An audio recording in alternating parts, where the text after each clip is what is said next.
Yeah, indeed, there's a whole lot of really big issues taking place at the United Nations this week.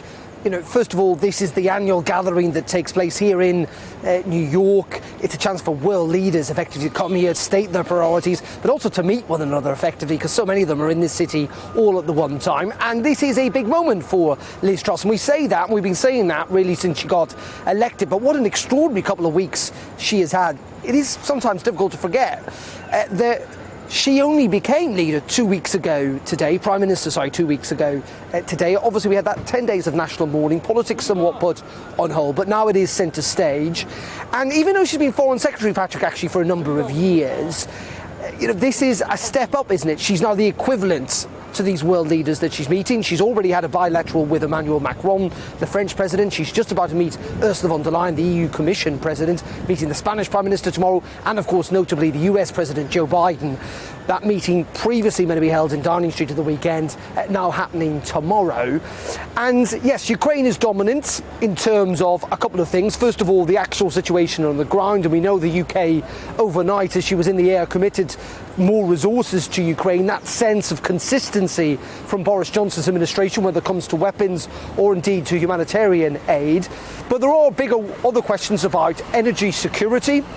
And Liz Truss this morning insisting that the higher bills that people are frankly going to have to pay this autumn and winter are worth it in order to ensure our energy security.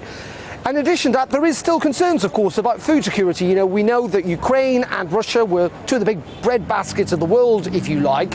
And yes, there are some shipments now leaving Odessa in that port in the south, trying to get places in the Middle East and Africa and elsewhere.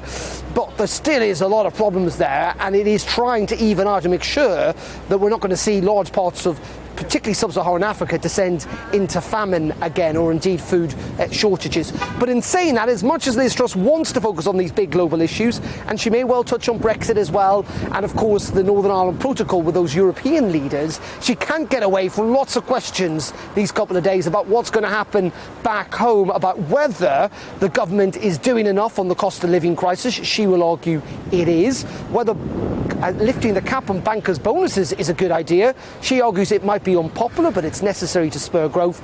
And on those tax cuts, what are we going to find out on Friday? Don't forget, there is a fiscal event or a mini budget taking place on Friday in which we're expecting a big change to the tax setup and indeed big tax cuts for some.